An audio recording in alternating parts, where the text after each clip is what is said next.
I am Zeus, king of the gods of Olympus. With the recent addition of Hephaestus, our court was thriving. His inventions were a wonder to us all. What craftsmanship he possessed! He is truly a gifted god. I had not seen work like it since the great Titan, Prometheus. Though he is chained up near the Caucasus Mountains, I looked through the eyes of the eagle the next morning as it picked at his regenerating liver. He still suffers. But as I looked out across the horizon with my own eyes, in the dawn light, I saw more familiar smoke rise. Grey and black swirls from different campfires rose into the sky, all from humans and their fire. A power they never should have been given, and one they are reckless with. Fire is too unpredictable and too destructive a force for them. I could hear it then, when I closed my eyes and listened. For fires are easy to lose control of, and they became roaring wildfires, burning, consuming, and destroying parts of the Grandmother. With Gaia, the earth, becoming more scarred and hurt, she no longer spread her consciousness to our court. Perhaps still angry at my past actions too. But these humans were not helping my cause, and Gaia is not the sole concern. The crying of animals joined the noise as they would run or perish to the flames, and with my divine senses beyond mortal perception, I heard the sounds of dryads and hamadryads, nymphs linked to trees, how their screams would echo over the cacophony of it all. As I heard their lives snuffed out by the creatures I had asked Prometheus to make, and all because of the power he gave them. He deserved what he got, but his creations, they lived without consequence, and their numbers were growing daily. They spread themselves over the earth, and it seemed their damage multiplied with them. The humans of mud and clay. Their punishment is nigh. I had thought long on how to do it, what would fit the crimes they had committed and the crimes that are to come. But I hadn't the right tools then. Prometheus resided away from the court in a workshop of his own, and he would never betray his dear brother's creations. The Cyclopes and the Olympian forges?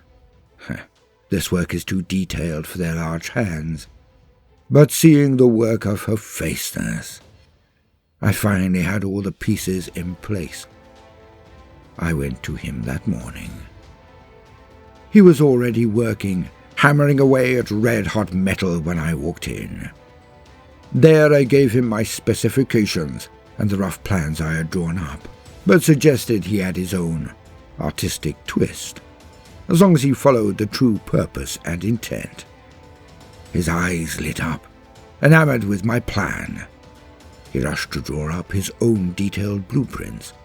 After much collaboration, he set to work. First, we sent Hermes to fetch raw materials from Earth. The rest we had in the storeroom on Mount Olympus. Then, once the clays were brought back, Hephaestus set straight to carving. I had to return to my duties, keeping the gods in check and monitoring the life on Earth. King of the Universe is a title that comes with responsibilities to keep it all running, and in balance, of course. But I checked on Hephaestus when I could. He worked tirelessly, even though we gods need no rest. He did not even stop to feast and drink. He did not stop even to greet his wife, Aphrodite, when she came to visit each morning. No. Hephaestus was so wrapped up in his creation once he had started, he could not stop until it was done. But when he had finished, well, how perfect it was. He presented the two pieces to me after a full week of work. First, a woman carved from the clays of earth.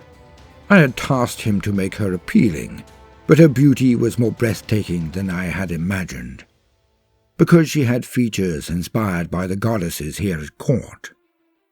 But, of course, the divinity would always beat the clay, but Hephaestus's work was second to none. I saw pieces of his wife, Aphrodite, his love for her shining through, but I also saw fragments of Athena, Hecate, and even my own wife, Hera. Their features all blended so perfectly that the clay was close to godliness. I could not believe he had done so much with so little. Then he presented to me the containment I had asked for, a large pythos jar standing upright, half the size of Hephaestus himself. It was carved with delicate images, all different complex scenes depicting gods, blessings, fire, and mortals. The decorated cork seal sat beside the empty jar, as I had requested.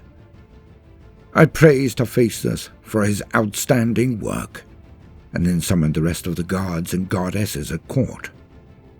There, I told them of my plans.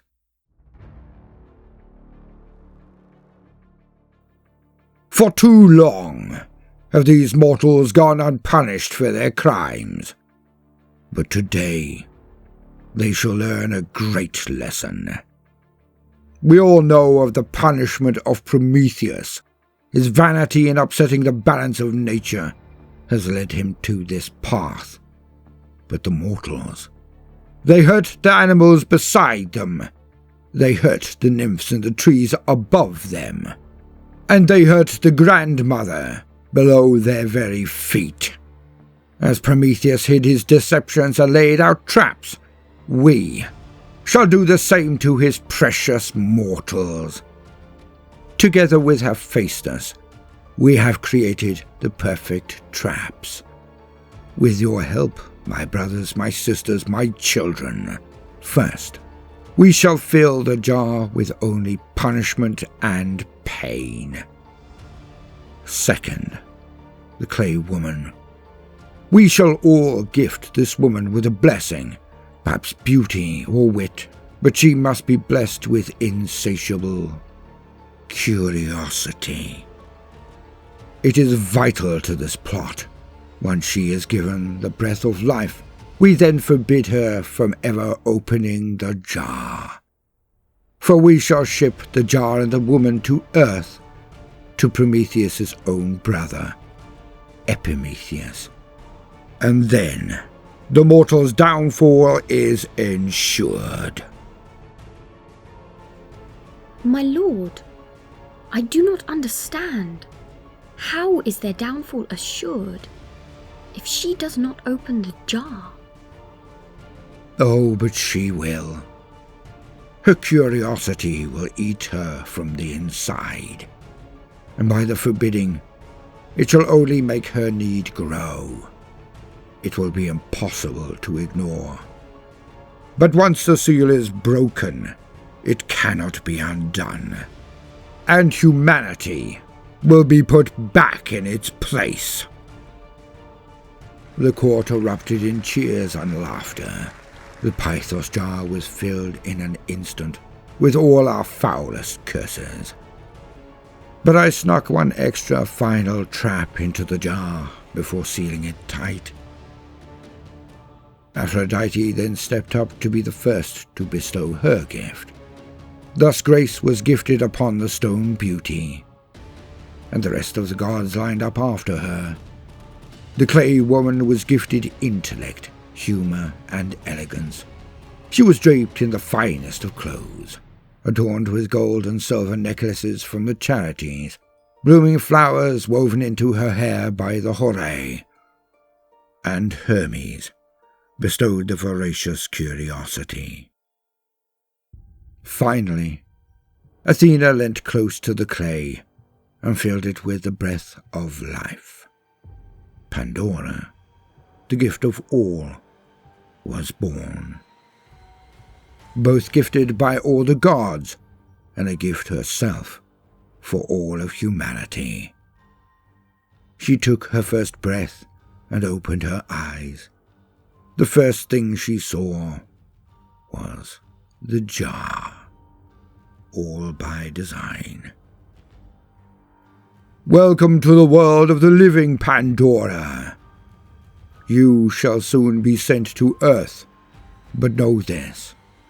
We have given you this life, and we give you this as our final gift. You must never open the jar before you, but it shall be forever in your possession, a reminder of your beginning and our love, from the gods to you and your mortal kind." With a bright smile, she bowed before us all, but her eyes flicked back to the pot. I caught the spark in her eye, and a question at the edge of her mind, and I knew the seed was planted. Hermes took her hand, together with the jar. He flew them down from the mountain to the earth below, only to stop at an isolated workshop, the very home of Prometheus's brother, Epimetheus. He forgot his brother's warnings. So predictable. Such is the poor god of afterthought. He never can see the problem until it is all too late.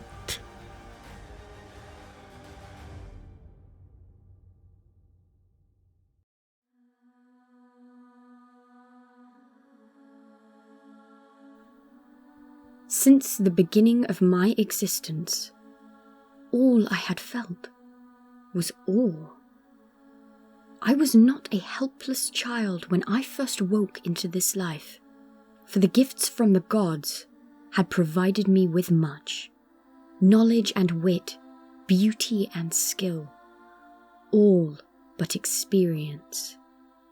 But knowing and feeling are so different, as if describing a sunset could ever compare to seeing it for yourself.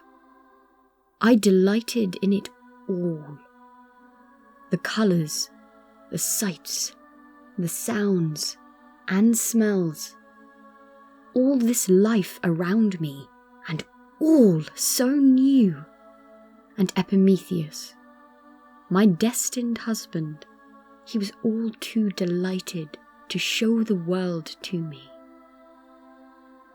Each morning we would wake, the sun would shine on the great jar, the gift from the gods, and we would explore the world. As creator of every animal around, he relished in all of my questions, my intellect, my curiosity, always pushing me to seek answers. How could these incredible creatures fly, fight, sting and bite? How could they sing, swim and dance in such patterns?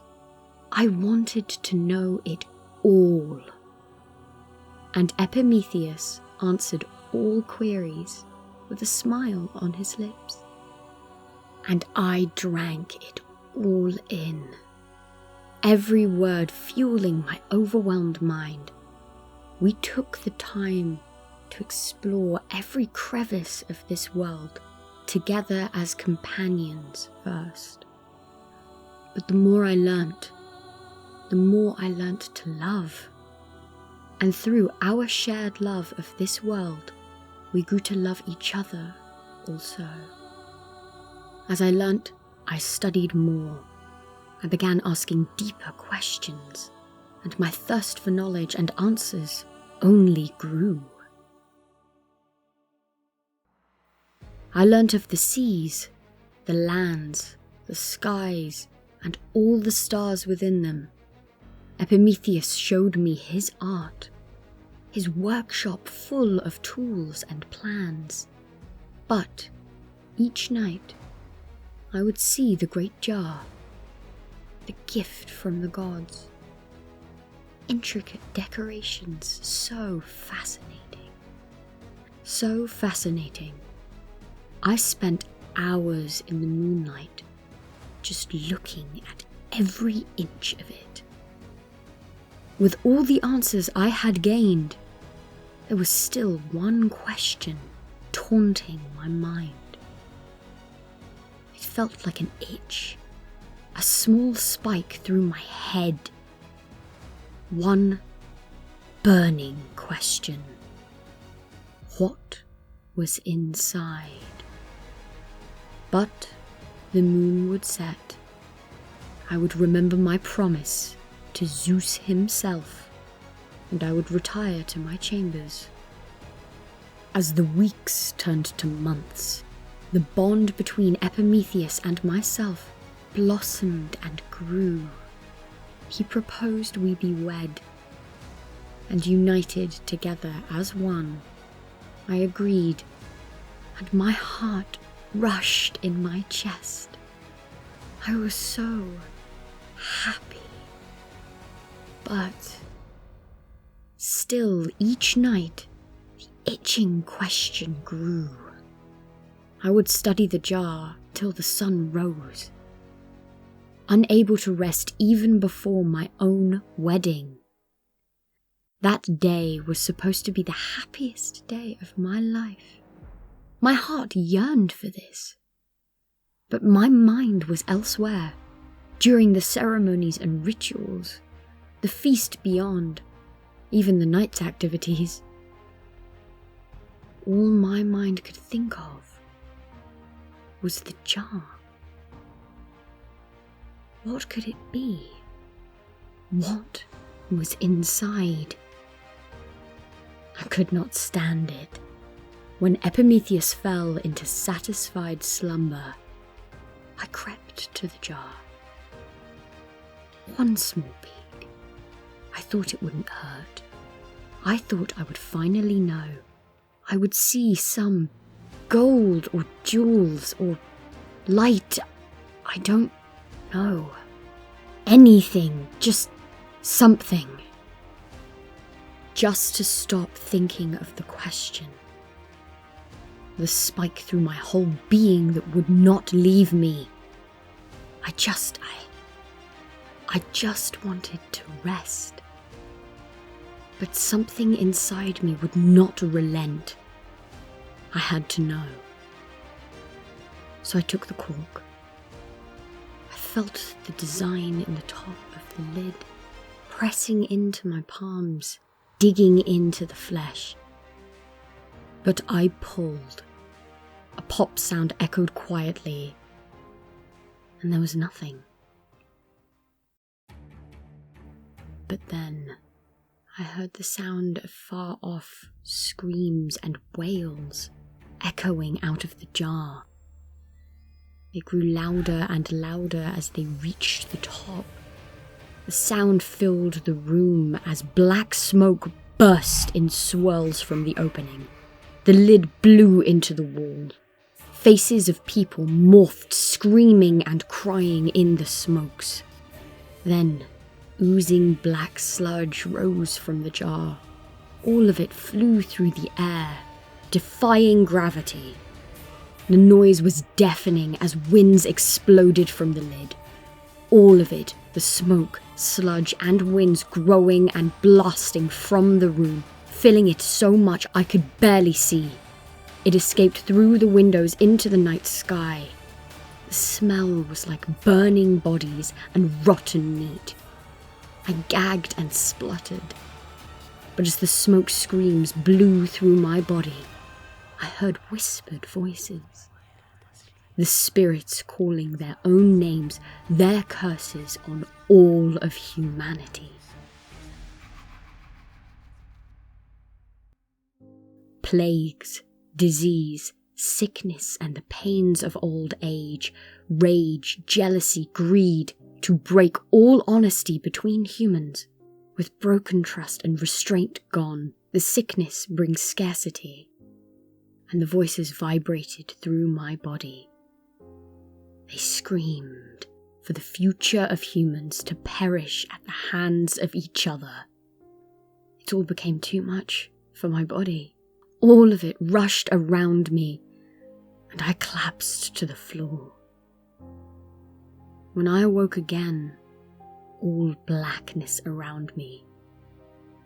It was gone. I could not hear the voices. No echoes or screams, just silence. The physical manifestations were all gone, but not truly. For I could feel it, as if it was still in the air around me. No, not the air, as if it was still in the world around me. As I looked to the jar, it had a faint glow from the lid, a light from within. As I looked to the jar, it had a glowing yellow light emanating from the top. I walked to peer through, and as I looked inside, the bright light hit my face and it warmed me. A feeling rushed through me, my very spirit and body filled with light. All the shadows that now tainted the world, that coated me so entirely, inside and out, were washed away by the bright light, oozing in the bottom of the jar like glowing molasses. I reached my hand into it, and a single whispered word called its name. Elpis. Hope. And then it burst into gold shimmering sparks and faded from my sight. But the glow inside was still there. Perhaps this was the true gift after all. Perhaps this is what the gods meant to give us. Hope. But I am sorry, for it was I, Pandora, that cursed humanity. Forever dooming humanity to sow, to eat, to suffer at the hands of nature, to grow old and sick and die. But we mortals shall always have hope.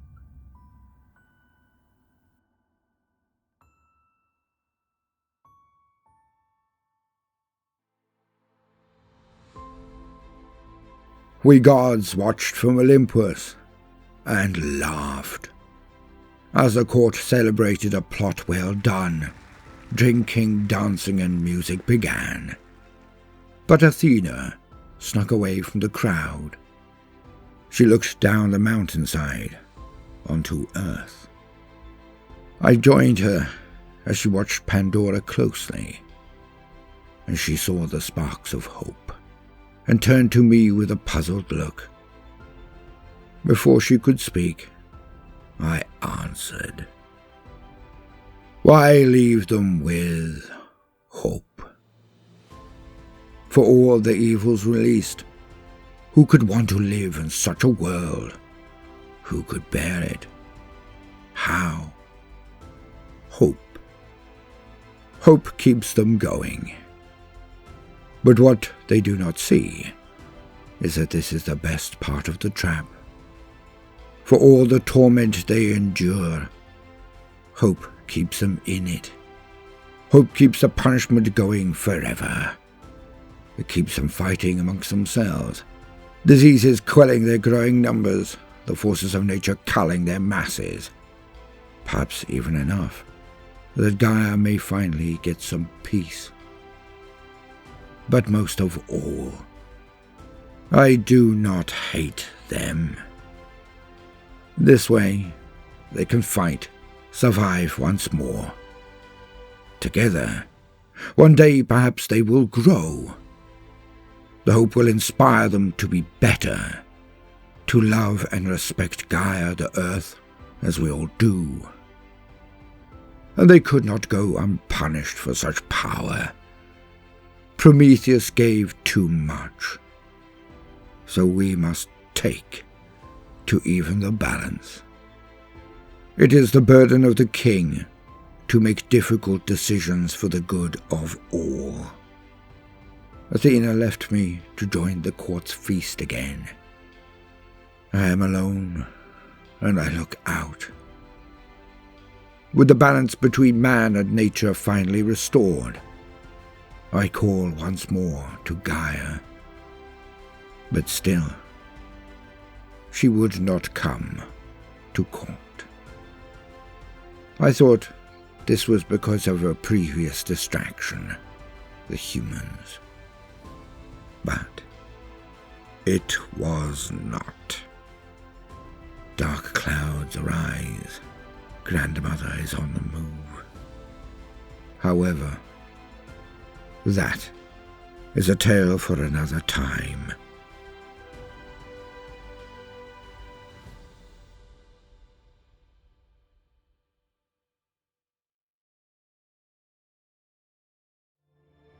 Living Mythology is our attempt to bring the stories of our ancestors back to life. They explained their universe through the medium of their religions. Their gods were not distant beings of academic study. They were living, breathing entities that reflected the wants, needs, good and evil in the very heart of humanity. We only wish to encourage others to study the deep and rich cultures of our forebears. We hope you have enjoyed our labours. If so, then do consider liking and subscribing. If you wish to support improvement in our endeavour, then we do have a Patreon as well. Until next time, be good to all, but most especially yourself.